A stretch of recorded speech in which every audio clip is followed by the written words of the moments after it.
ఉత్తర నియోజకవర్గంలో బర్మా కాంచీయుల కోసం ఉన్నటువంటి స్థలాన్ని ఏదైతే అన్యాక్రాంతం అవుతున్నటువంటి నేపథ్యంలో అక్కడ ఉండేటటువంటి ప్రజలందరూ కూడా విశాఖ కలెక్టరేట్ చేరుకున్నారు. పెద్ద ఎత్తున ఆందోళన తెలియజేస్తున్నటువంటి పరిస్థితి. ప్రధానంగా తమకు ఇచ్చినటువంటి భూమి అన్యాక్రాంతం అవడంపై అయితే మాత్రం ఆందోళన వ్యక్తం చేస్తున్నటువంటి పరిస్థితి కనిపిస్తుంది. ఇదే అంశానికి సంబంధించి అక్కడ వాళ్ళు ఉన్నారు, ప్రజలు వాళ్ళని అడిగి తెలుసుకునే ప్రయత్నం చేద్దాం. ఏంటమ్మా మీ ప్రధాన డిమాండ్ ఏంటి? మాది ఏదైతే బర్మా కాంచీయుల స్థలం ఉందో సర్వే నెంబర్ 13 లోని సబ్ డివిజన్ జరిగాక 8 డివిజన్ల కింద జరిగింది. అదంతా ప్రభుత్వ భూమి అని చెప్పి గతం నుంచి అక్కడ బోర్డులు పెట్టారు. ఆ స్థలాన్ని పేదలకు కేటాయించామని చెప్పి టిట్కోకి ఇచ్చామని చెప్పి గతంలో కూడా అధికారులు వచ్చి రాసుకొని వెళ్లారు. అక్కడ ఇల్లు కన్స్ట్రక్షన్ జరిగే టైంలోని కొంతమంది ప్రైవేట్ వ్యక్తులు మా స్థలం కూడా అందులో ఉందని క్లెయిమ్ చేశారని చెప్పడం జరిగింది. దాని వల్ల అక్కడ టిట్కో ఇల్లు నిర్మాణం ఆపడం జరిగింది తాత్కాలికంగా.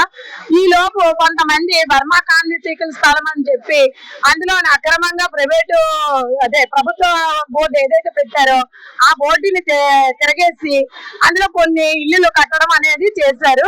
దానికి డబ్బులు డిమాండ్ చేశారు. ఎమ్మెల్యే గారు మాకు చెప్పారు ఈ స్థలాన్ని అన్నట్టుగా కొంతమంది 5 లక్షలు 6 లక్షలు డిమాండ్ చేసి గ్రామంలో ఉన్నారో వాళ్ళ దగ్గర నుంచి కొంతగా అమౌంట్ కూడా కలెక్ట్ చేసి ఎవరైతే అంత కోరిన అమౌంట్ ఇవ్వగలిగారో వాళ్ళకి మాత్రం అక్కడ ఇల్లులు కట్టుకొని ఒక గేట్ ని అడ్డుగా పెట్టి లోపలికి ఎవరిని రానివ్వకుండా కొంచెం ఇదిగా ఫోర్స్ఫుల్ చేస్తున్నారు.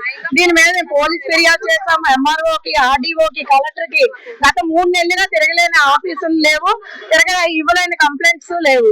కానీ దీని మీద ప్రతి ఒక్కరు కూడా ప్రభుత్వ భూమిని పరిరక్షించుకోవాల్సిన అధికారులే నిర్లక్ష్యంగా ఉంటే ఇంకా ఇది ఎలా సాల్వ్ అవుతుంది అన్నది ఈ రోజు మా డిమాండ్. ఏదైతే మాకు పేదలు ఉన్నారో ఆ గ్రామంలో వాళ్ళకి ఎంక్వైరీ చేసే ఎవరికి ఇల్లు ఉంటే వాళ్ళకి వద్దు, ఎవరికి ఇల్లు లేదో వాళ్ళకి ఇల్లు ఇమ్మంటున్నాం. ఎక్కడో మాకు ప్రభుత్వం పట్టా ఇచ్చి ఎక్కడెక్కడో వెళ్ళమనే కన్నా ఇక్కడ మన గ్రామంలో స్థలాలు ఉన్నప్పుడు మనకి ఇవ్వడానికి ఏంటి గవర్నమెంట్ వాళ్ళకి ప్రాబ్లం అన్న దాని మీద మేము ఈ రోజు ఇక్కడ రావడం జరిగింది.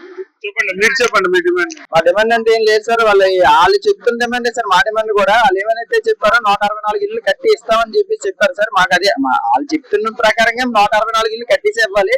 ప్రజెంట్ అక్కడ 48 ఇల్లు అనాధికారికంగా కట్టిన ఇల్లులన్నీ డిస్మాంటిల్ చేసి ప్రభుత్వ అధికారులు అప్పుడు భూమిని స్వాధీనం చేసుకొని మాకు ఇప్పుడైతే మీ దగ్గర ఎప్పుడైతే మా కోసం హౌసింగ్ బోర్డు కూడా రెడీగా ఉన్నారు సార్ ఆ ఇల్లులు కట్టడానికి కూడా. ఇప్పుడైతే మీరు ప్రభుత్వం ముందుకొచ్చి మా ఇల్లులు మాకు కట్టి మీ ప్రభుత్వం ద్వారా అధికారికంగా మా ఇల్లు మాకు ఇప్పించేలా మీరు చూడాలని మేము వేడుకుంటున్నాం సార్.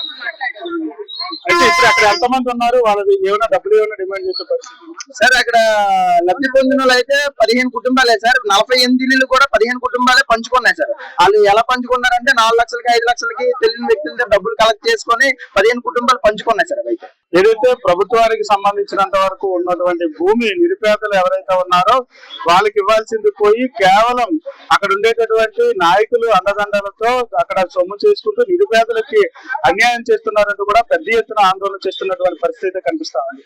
ఎవరి పర్సన్ నారాయణతో భరత్, వేద టీవీ, విశాఖ.